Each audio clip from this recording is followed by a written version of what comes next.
Assalamualaikum warahmatullahi wabarakatuh. Kali ini kita akan melakukan pengimbasan guru belajar seri pendidikan inklusif. Pendidikan inklusif adalah program pembelajaran yang dirancang untuk meningkatkan kompetensi guru dalam menghadapi keberagaman peserta didik, serta meningkatkan kemampuan guru dalam mengadaptasi kurikulum sehingga lebih sesuai dengan kebutuhan peserta didik. Tahapan guru belajar seri pendidikan inklusif yaitu yang pertama pendidikan teknis, yang kedua pelatihan, ketiga pengimbasan, dan yang keempat microlearning. Tujuan diadakannya BIMTEK program guru belajar seri pendidikan inklusif yaitu meningkatkan pengetahuan guru tentang konsep keberagaman peserta didik, konsep dasar pendidikan inklusif, dan sistem layanan pembelajaran bagi peserta didik berkebutuhan khusus. Yang kedua, meningkatkan dan memberikan pengalaman langsung kepada guru untuk meningkatkan identifikasi, menyusun asesmen dan planning matrix, serta membuat program pembelajaran individual atau PPI. Yang ketiga adalah memberikan pengalaman guru dalam mengikuti BIMTEK dan pelatihan pendidikan inklusif secara daring. Tujuan pelatihan guru belajar seri pendidikan inklusif yaitu yang pertama untuk mendapatkan pengalaman langsung dalam melaksanakan kegiatan identifikasi, yang kedua mendapatkan pengalaman langsung dalam melaksanakan asesmen akademik, menyusun laporan hasil asesmen akademik, dan menyusun planning matrix, serta mendapatkan pengalaman langsung dalam menyusun program pembelajaran individual. Yang ketiga, pengimbasan. Tujuannya yaitu membagikan pengalaman dan pengetahuan yang dimiliki setelah diklat kepada guru lain maupun masyarakat umum.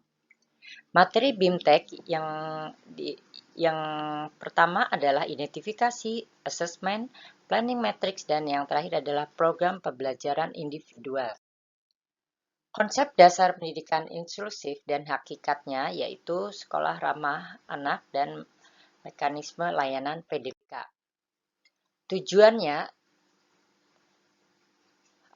Tujuannya yaitu kesempatan luas kepada semua anak termasuk ABK, yaitu untuk mendapatkan pendidikan yang layak sesuai dengan kebutuhannya.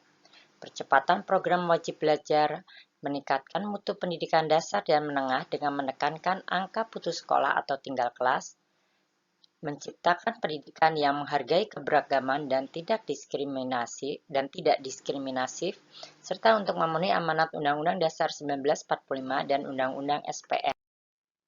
Sasarannya diadakan pendidikan inklusif yaitu anak sekolah termasuk anak berkebutuhan khusus, ABK yang mengalami hambatan permanen, temporer maupun hambatan dalam perkembangan.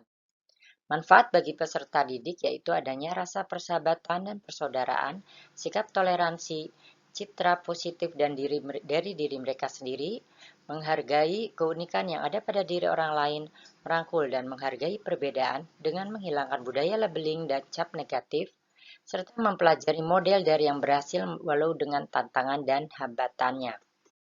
Manfaat bagi orang tua dan masyarakat dapat mengetahui sistem belajar di sekolah, percaya yang tinggi terhadap guru, tanggung jawab di rumah dan sekolah, serta mengetahui dan dapat mengikuti perkembangan anak, terbuka dan ramah kerjasama dengan guru, semua keluarga belajar tentang perkembangan anak, serta keluarga dapat memahami perbedaan individu dan keberagamannya. Pengertiannya, pendidikan itu adalah untuk semua, mengakomodir semua perbedaan peserta didik, sekolah siaga, siap menerima PDBK di sekitar sekolah, penyesuaian sistem berlaku bagi semua anak dan mengatasi hambatan belajar. Manfaat bagi masyarakat dapat mengontrol terselenggaranya pendidikan inklusif di lingkungan, komunitas akan lebih menerima dan mendukung semua orang, ABK lebih siap untuk tanggung jawab dan hak-hak kehidupan di masyarakat, dan menjadi sumber belajar dan semakin terbuka bermitra dan sekolah. Adapun manfaat bagi pemerintah yaitu ABK mendapat hak pendidikan yang sama dan mendapat kesempatan pendidikan yang luas, serta mempercepat penuntasan wajib belajar pendidikan dasar 9 tahun tanpa diskriminasi berdasarkan asas demokrasi dan keadilan. Adapun untuk mengidentifikasi peserta didik itu dibutuhkan kita pengetahuan tentang anak berkebutuhan khusus bagi peserta didik, yaitu bagaimana hambatan peserta didik dari sensorik yaitu contohnya tidak dapat melihat atau tidak dapat mendengar, atau hambatan mental kognitif atau disebut tunagrahita, kemudian hambatan fisik, kemudian hambatan-hambatan yang lain seperti gangguan perilaku emosi, autis, cerdas, yang istimewa, atau berbakat, kemudian kesulitan belajar yang spesifik. Mekanisme layanan PDBK yaitu mekanisme layanan, identifikasi dan asesmen, serta penempatan dan tindak lanjutnya. Yang pertama adalah identifikasi, yaitu proses menemukanali peserta didik sebelum yang bersangkutan mengikuti pembelajaran. Identifikasi adalah usaha untuk mengetahui apakah seorang peserta didik mengalami kelainan atau kelainan baik fisik, intelektual, sosial, emosional ataupun sensorik neurologis dalam pertumbuhan perkembangannya dibandingkan dengan peserta didik normal lainnya. Kemudian yang kedua, identifikasi untuk menemukan kelainan atau penyimpangan, serta dilaksanakannya melalui pengamatan gejala baik fisik, perilaku, dan hasil belajar.